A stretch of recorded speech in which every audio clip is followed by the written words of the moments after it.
Republicans leading the charge is New Hampshire Senator Gregg, and he's joining me right now. Senator, clearly this is a huge moment for the president. How do you think this will go down in history? Well, unfortunately, I think it's going to go down in history as the largest expansion in our government in our history, growing our government by $2.6 trillion at a time when we can't afford the government we have. So inevitably, it's going to pass on to our kids a massive amount of expenditures and government and debt that will reduce their quality of life. I mean, basically, you're taking the size of the government from 20% of GDP, which has been in its historic size since World War II, up to 25, 26% of GDP.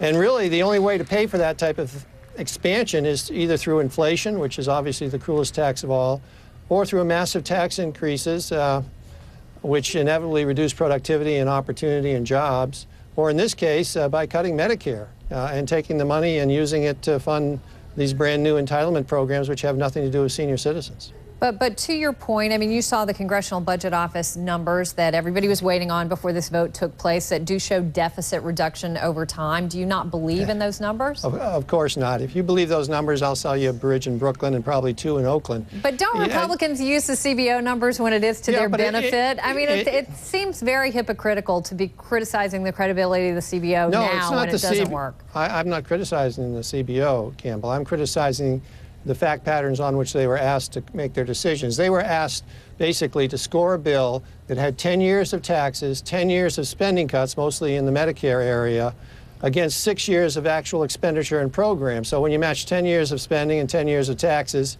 against 6 years of expenditure, you end up with a positive figure. If you use a fully phased-in program here where you have everything functioning, this is a $2.6 trillion bill with $1 trillion of reductions in Medicare spending, all of which, all those Medicare reductions are taken, and instead of being used to make Medicare stronger and more solvent, which is something we absolutely need to do, they're taken to use to expand these new entitlement programs and create these new entitlement programs for uninsured individuals. But let's talk about what happens now, because the law is a done deal. The Senate, though, still does have to pass some fixes.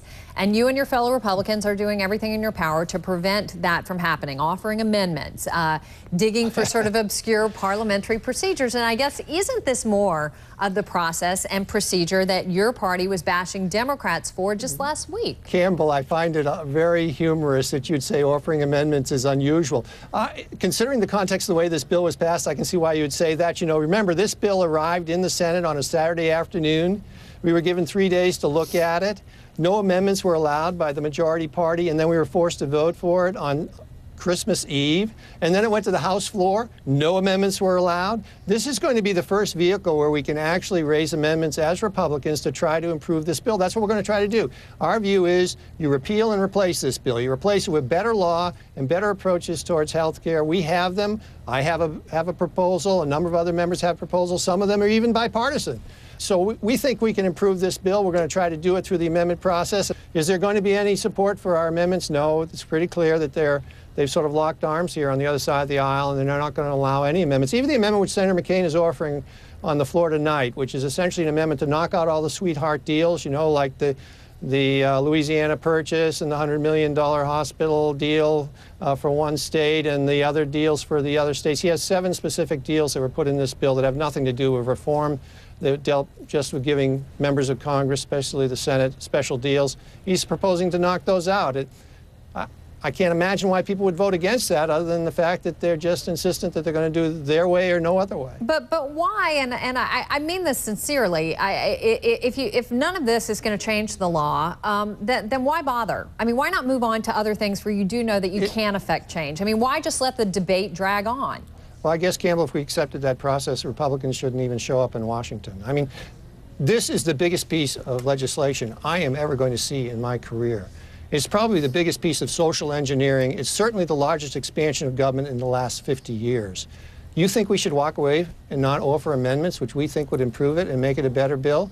I mean, our job, our responsibility to our constituents is to try to make this a better bill. And that's what we're going to try to do. Now, the fact that the other side of the aisle has refused to let us in the room when they negotiated this. Remember, this bill was built in a hidden room behind a hidden room behind a hidden door. No Republicans were allowed to participate. There was no C-SPAN there, as the president said there would be. There was no committee markup of the bill that actually went to the floor of the Senate. Then it went to the House, where the deals were cut in the Speaker's office. So let me ask you then, how do you plan to run against this in November? I mean, there are concrete things you may disagree with, but concrete things in this bill that Democrats are going to be talking about. Seniors getting prescription drug rebates, young adults being covered under their parents' insurance, kids with pre-existing conditions, you know, well, finally having coverage. Yes, all of that would have been covered. In fact, if they'd taken my proposals, all of that would have been covered, but it would have been affordable. What we're going to point out is the fundamental weakness of this bill, which is basically three areas. Number one, it explodes the size of the government at a time when we can't even afford the government we have. Number two, it uses Medicare as the piggy bank to fund these new entitlements when Medicare savings should be used to make Medicare more solvent. And number three, it's going to basically put the government very much in the business of managing everybody's health care in this country in a way that's very intrusive. And those are not good things. We could have accomplished significant health care reform. You know, all these issues of insurance reform, everybody was in agreement on those. You didn't need this massive bill to accomplish those issues. So we're going to point out the failures of the bill, and I think the American people have shown that they understand it. You know, the opposition to this bill is pretty strong out there, and I think it's because people understand that this is something our kids cannot afford. It's just too darn big. Opposition may be strong, but it is the minority, which is why the president was able to pull this off. Senator, I do appreciate your time. Thank you, Campbell. for joining us. Okay.